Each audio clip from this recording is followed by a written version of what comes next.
I'm going to go over how I've been healing Temple of the Jade Serpent as Preservation Evoker, covering the main mechanics to be aware of and how I've been addressing those. In the footage, you can see what I've been casting at the bottom right. That's my damage meters, but bear in mind that I do make mistakes, and sometimes I'm showing you what not to do. You are focusing on Tainted Ripple for these crop living waters. It's going to do AoE damage and then a dot. So just line of sight it if you can. Your group should be trying to line of sight it as well. I did think about using Stasis to get out like Master Spell, but because so much of its damage comes out at the beginning, I've just been using Stasis to heal instead. The Fallen Water Speaker is the second important mob, and they also do AoE damage with Tidal Burst. You can get backup kicks on this. You can also disrupt it with Tail Swipe or even your knockback. If you get a bad crossover between a Tainted Ripple and a Tidal Burst, then you're going to start to lose people.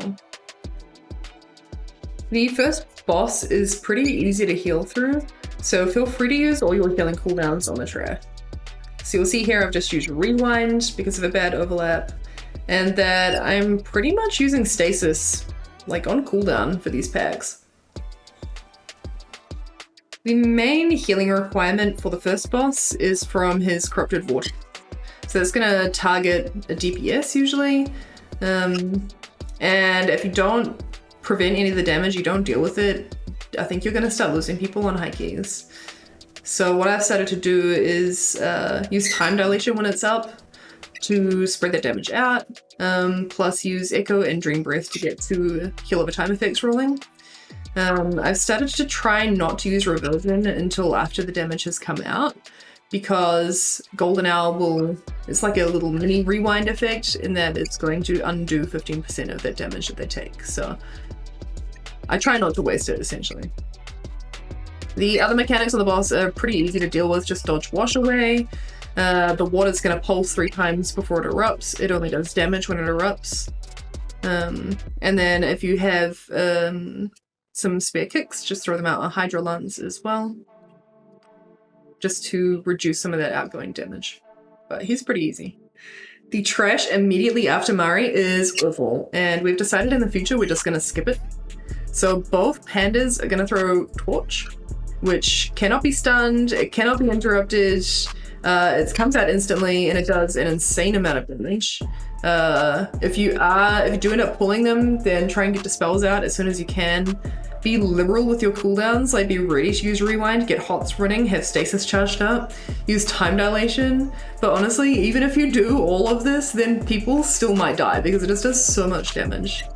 So don't feel too bad about it. Like, if people die on this trash, it's not necessarily your fault, it's just terrible trash. So from here until the end of the dungeon, you're going to come across these packs of Lesser Sha, and these are going to explode when they die, which is going to do big AoE damage to everyone. Pop a defensive before they die, and set up some sort of heal so that you can pick people back up quickly.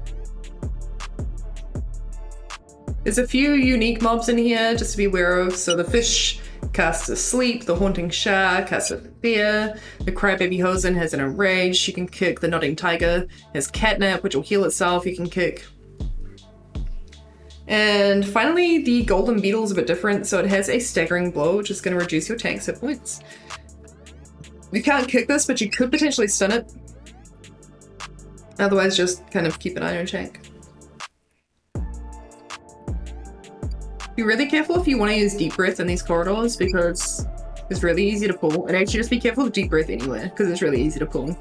What I've started to try and do instead is like get into melee first, so maybe Verdant Embrace the tank, and then Deep Breath out. Strife and Peril do a lot of AoE damage, but they also don't make you move around, so it's great for setting up all of your combos as preservation. So here I'm going to start off with Emerald Communion. You'll see me echo 3 targets and then Verdant Embrace a 4th target, and I never target myself. So that gives me Lifeline with everyone, and then I go into my Emerald Communion, and I'm replicating 40% of that healing on everybody. Now I go straight into Stasis, so I hit Stasis, I cast my rank 1 Dream Breath, which is buffed from casting Verdant Embrace earlier, so I've called up Ysera up, which is going to increase that healing by 40%. Then I fully charge a Spirit Bloom, and I use Emerald Blossom as my 3rd spells. And then I go into some filler spells. So I don't want to overheal, and I don't want to refresh the Dream Breath hot yet. So I wait for a bit and then hit stasis again. Now I'm throwing out Dreamflight just to get that heal over time running, and I'm filling, preferably with Reversion. I want to hit Verdant Embrace before I get the next Dream Breath out, again to buff that. And then I know the next button I'm going to press is Rewind, but I don't want to hit it too soon because it's going to do massive healing when it does go off. So I'm just filling as best as I can until I think it's getting a bit too dangerous, and then I hit Rewind.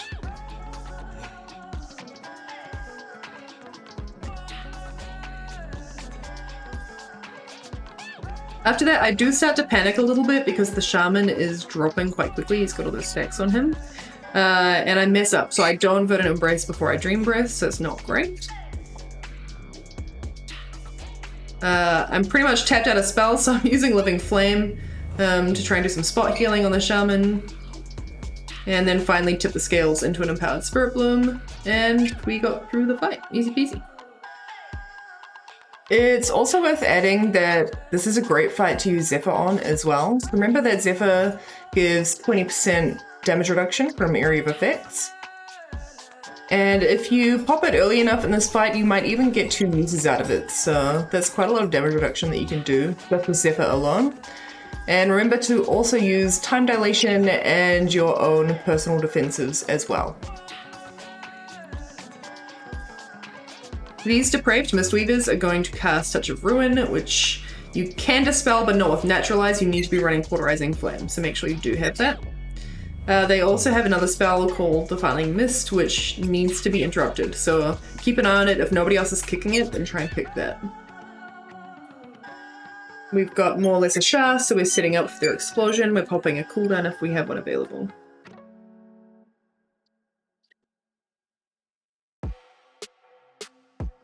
Now, the walls in this area are a little bit fucky, and they don't line of sight when you think that they should, so just be careful with those. The only really scary part about Flameheart, the next boss, is when she has Jade Essence, when she goes into her second phase. And we're watching here for Jade Serpent Strike, so that's going to hurt your tank a lot and apply Healing Absorb. It's a great time to use Time Dilation. If you use Omni CD, then you can track your tank's defenses and use your external when it's not overlapping with something that got popped. So you can see when they're on cooldown and you can see when they're active. So just try to use it at the same time as when they have one active. If you need to Verdant Embrace a tank, but it's not safe, like you're going to throw yourself into her kick, then remember you can always Echo the tank and Verdant Embrace someone else, and they'll still benefit from the healing and from Lifeline as well. The last trash in here is really quite difficult.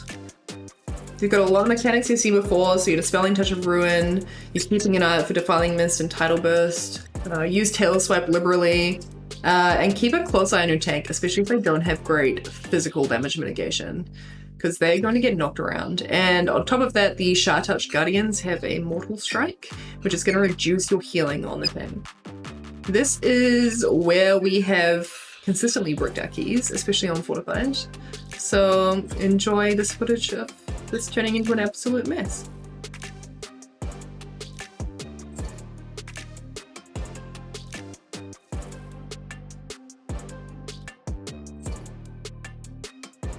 And all of a sudden you're up to the last boss. So the double dispel is what's going to hurt the most. And the best thing that you can do about it personally is to make friends with a Shadow Priest and get them to master spell, which they can do every second set. If you don't have that, you can use Stasis and then 3 of your dispels before the dots come out. Then when they do come out, hit Stasis again and manually dispel the 4th person if you have to.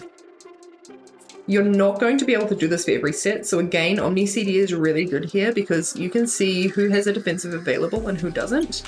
If you're in voice comms, you can tell that person to pop their defensive, and then you're just going to prioritize killing them. The other ability here is Bounder of Reality. And you just want to try not to get hit too much by your rad. So you can use Deep Breath to stun them. If you've got that talent, you can use your Tail Swipe to use your knockback in a pinch.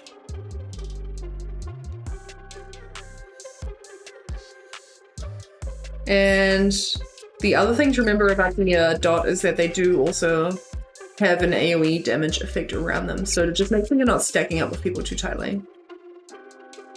And that is it, the Temple of Jade Serpent.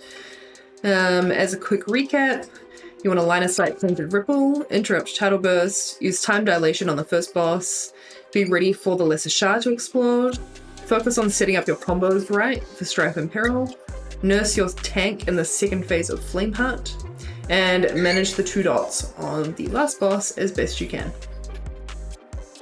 If you want to improve your play, then I highly recommend that you record yourself and watch it back, because without the pressure of being in the moment, you'll be able to see where you're making mistakes, where you did really good plays. Good luck, have fun!